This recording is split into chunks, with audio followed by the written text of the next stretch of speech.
Hello, ladies and gentlemen, boys and girls, humans of all persuasions from all parts of the planet. Ken Krell here, thrilled. Oh my goodness, thrilled to be with you.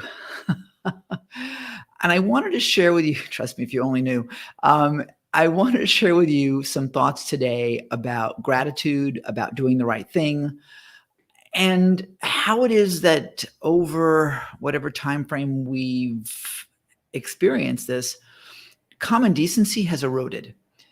And when it is experienced, it's something new and novel. I'll give you an example. This morning, I left my Pilates and yoga classes. And at the end of the yoga class, one of the young ladies in the class had left her watch on the floor and had left the room. Well, if you see someone's watch abandoned on the floor in a classroom, what would you do? Do you walk by it? Do you take it and consider it your own since someone left it? Or do you bring it to the front desk at the gym or wherever you happen to be, the restaurant, if someone dropped it or left it, and leave it for someone to find? Common decency would indicate that you bring it to that front desk and you're done. You've done your responsible thing as a human, as a fellow citizen, as a person who wants to ultimately pay it forward if you want to consider it even that big of a deal. I thought it was no big deal. It was like whoever it was, left it. I want to make sure that she was a woman's watch. She retrieved it, dropped it at the front desk. And as I was leaving at the front desk, she came to the front desk and collected the watch and was so gracious and so in such gratitude. She's like, I want to buy you a cup of coffee. I want to buy you a cup of coffee. And I was like, no, it's okay. Actually, I wanted to go home and watch Joe Biden's acceptance speech. But regardless, I didn't want to engage her. I just wanted to give her what's her watch. Well, I then went downstairs from the gym, and we have a grocery store downstairs, and I was shopping. And as I was leaving the grocery store, she was on the line right behind, like the next line next to me. She said, okay, I'm buying you coffee right now. I don't care. I'm like, no, I got to go. And I said, listen, you would have done the same thing for me. Hang on. This water bottle, I have left at the gym easily 2 times before, and like, uh-oh. And each time it was returned to the front desk for me to collect because, well, guess what? So it's about paying it forward. It's about doing the right thing. But why is it that doing the right thing seems to be so different? Why is it that that's the case? I don't know. Kind of weird, huh? Anyway, I want to share that with you because I want you to recognize that what's interesting in today's world, hi guys, is that so often we take for granted common decency. And you know what? I'd like for it to be just a norm. We've gotten so disconnected. Certainly in the US, I think I've seen that, and around the world as well. So I want you to recognize that you as a communicator, you as a human, and every human is a communicator. We all have a message to share. We all have something to sell, to enroll people in our way of thinking, in the way, and whether it be cleaning the room, whether it be something you're teaching, we all have a message to pass on. And in that message, I'm encouraging you that message, in addition to being something technical, whether it's how to prepare a PowerPoint presentation or how to walk a dog or how to change a diaper or tie a tie or whatever it is, how to cook Thai food, for example. Gosh, I'm getting hungry thinking about it.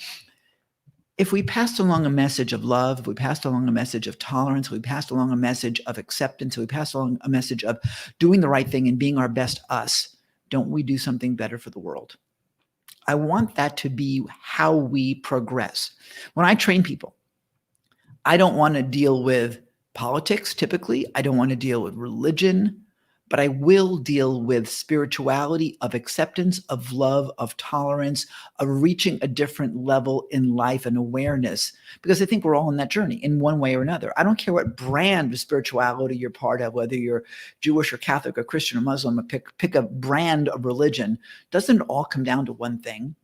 Ultimately, doing the right thing for others, being happy within ourselves and passing that on, and creating ultimately joy and prosperity for all of us. Isn't that what it really is all about, no matter what brand you're part of? I want us to move forward, certainly as an American, recognizing that we have a very polarized country. Now, I'm glad to be out of the US. Trust me, I left the US about 10 years ago, and I'm delighted to be an expat. Love being a niche person doing something different. But I want to tell you that whether you're American or whether you're Australian or whether you're Thai or Swiss or South African, we're all humans and we're all part of this journey on this planet. And if we don't take care of the planet, if we don't take care of ourselves, we're going to lose. And we've been on a losing path for a while because we've been so polarizing one another for our beliefs and for our attitudes and for who we support or not. Look, listen, when there's a crisis, we all pull together, don't we? Well, guess what? The world is in crisis. If you look at what's happening in Antarctica, for example, the world is in crisis globally in terms of just the environment. We look at the Great Barrier Reef; it's being destroyed right now at a level that it's never experienced before. I've not been there yet. I can't wait to go see it. But now the urgency is I better see it now before it's completely destroyed. We have so much at stake, and you as a communicator, you as a person on this journey, have responsibility.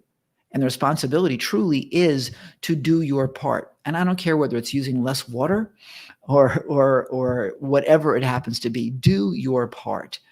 Be that adult that you are. I don't care what age you are. Be that adult. Grow up if you need to. I want to share something with you. I used to live in the Caribbean. I lived on the island of St. Croix in the U.S. Virgin Islands, and it was a magnificent lifestyle. I miss my palm trees. they're like weeds in St. Croix and even in Fort Lauderdale where I used to live. Here, they're very expensive for some strange reason. But I will tell you this: our water at my home in St. Croix came from the sky. It didn't come from a pipe that was piped in from some aqueduct somewhere where you never knew about it. It came from up there. And if there was no rain, you didn't have water. And if you overused your water and your cistern, which is a tank below your home, if that was empty, you had to buy water at 5 cents a gallon, and they would truck it up in if in America you might know them as oil trucks. They would truck it up in a giant water truck, and you're paying 5 cents a gallon. It immediately encourages you to recognize that water is a precious commodity and that you must conserve that. So when you're going to do your dishes, don't let the water keep running. When you're brushing your teeth, you don't let the water keep running. You turn it on, wet it, and rinse it.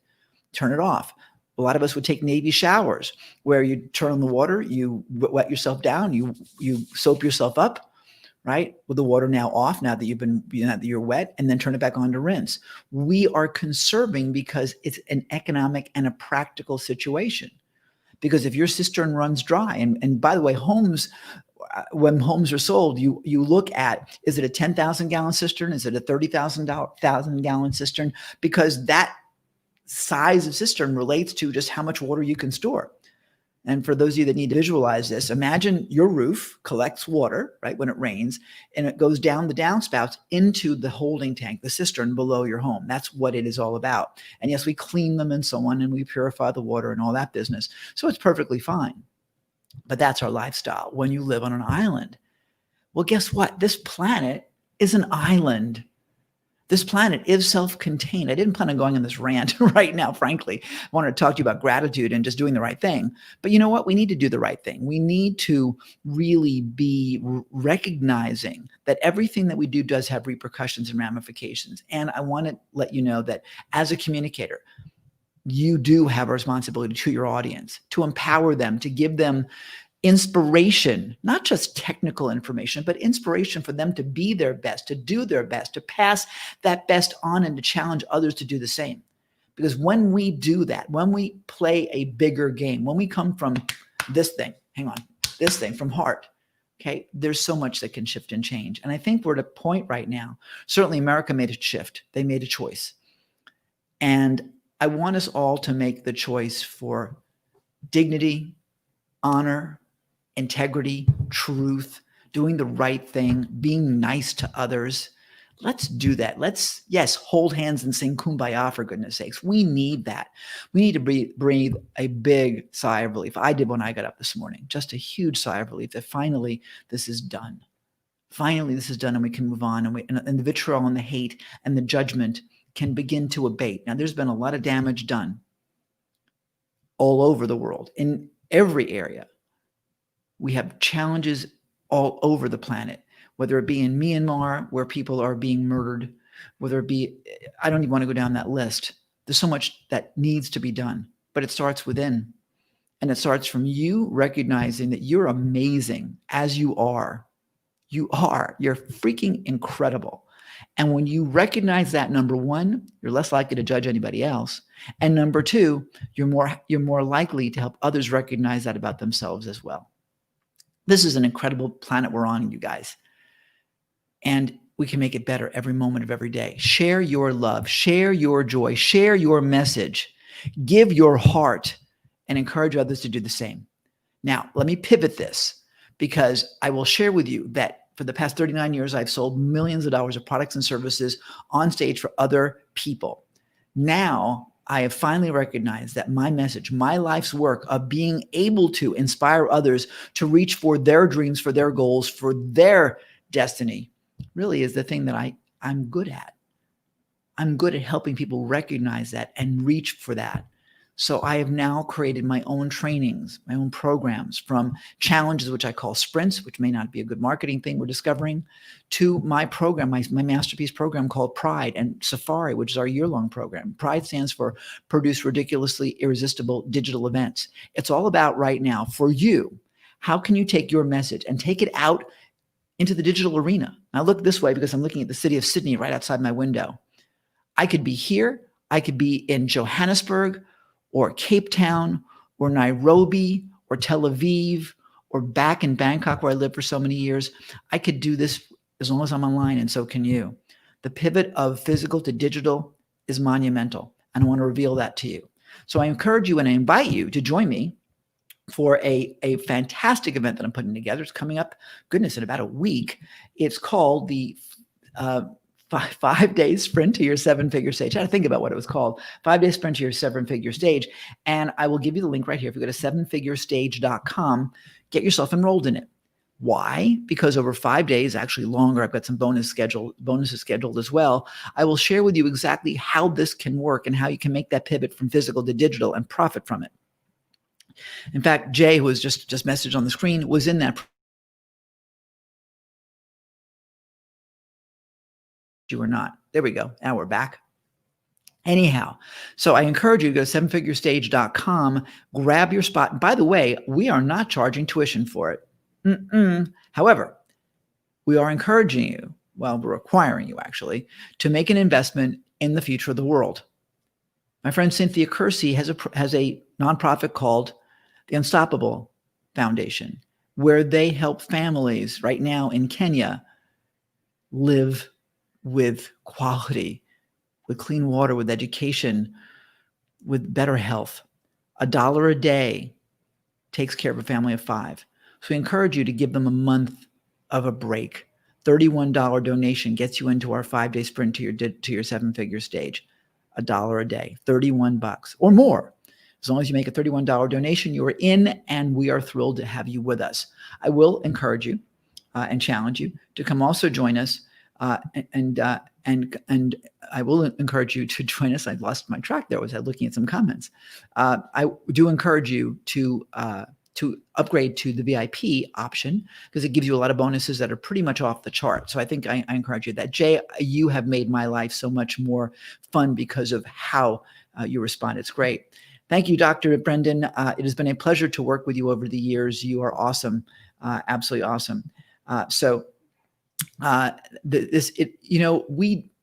me say this, what we do as communicators, what we do from the stage and from in any way we present makes a big difference, in the world. It is huge. And just these comments that I'm getting right now are amazing. This is what your life can be when you can make an impact on others and not think about working anymore. This is no longer about work. This is about joy and passion and fun. I get up and I love doing this. This is the most fun ever. Thanks, Jay. Don't miss out. She's right. I'll tell you this candidly, filling a room and marketing an event, not what I love to do, but training, but giving people the excitement, the direction, the challenge for them to make themselves the better them. That's what I live for. That's the fun part. My friend Brendan Elias, who's with us right now. Brendan teaches people how to import programs or products from China and sell them on Amazon and make a whole new life for themselves. I was privileged to be able to share that with others for a number of years as I would travel throughout Australia and inspire them to take that journey, which is great for some and not for others. But boy, oh boy, when you can take charge of your life, whether it be playing in the import business, selling things on Amazon, selling from the stage, investing in real estate, which is still a fantastic opportunity to generate revenue and cash and lifestyle. It's all good. What path do you want to be on? If you want to be a communicator, and I encourage you to manifest that, if you have a message to get out, get it out. It is the most profitable thing you can do. And I got to tell you, again, because you can be portable and digital, you can have the lifestyle that you want. When we can travel again, when, and it's not a matter of if, it's when, imagine that lifestyle where you can be anywhere and make the kind of money that you want. And I'll tell you this, Wi-Fi is everywhere, and the portability of Wi-Fi is magnificent. Somewhere around here, I have, what is it? Is it over here somewhere? No, it's charging. I have a Wi-Fi router. It's like this size. It's 5G and it's super fast. I mean, amazingly fast, which means I can do a broadcast like this anywhere where I got an internet connection, anywhere. It's even faster than my home connection. So there is the ability for you to pivot any way you want. Join me, sevenfigurestage.com. Make your donation, help a family in Kenya. And I will tell you this, I've been to Kenya. I've been to the Masai Mara, where Nadariat, which is this community, is located that Cynthia's foundation is helping. This can make a difference. The people are amazing. They're wonderful. They come from one place, heart, and they can use all the help that they can get. So let's pass that on, you guys. Thank you for watching. It has been an amazing day. I have a ton of stuff left to do to continue this process if you're in Canada. I am so looking forward to seeing you next week at the 5-day sprint to your 7-figure stage. And I do encourage you, once again, share your love with others. Share your love with others and make the world a better place. I love you. We'll talk soon.